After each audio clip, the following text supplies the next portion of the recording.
ஆன்மீக அன்பர்களுக்கு பணிவான வணக்கங்கள்.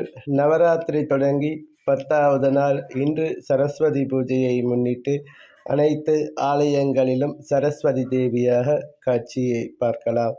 தாம்பரம் தர்மாம்பிகை, ஸ்ரீ கோடிசாய் வாராகி, வாசவி கன்னிகா பரமேஸ்வரி, ஸ்ரீ முத்துக்கண்ணாத்தாள், இவங்களோடு மூலப்பாளையம் ஸ்ரீ துர்க்கையம்மன் அருள் பாலிக்கிறாங்க.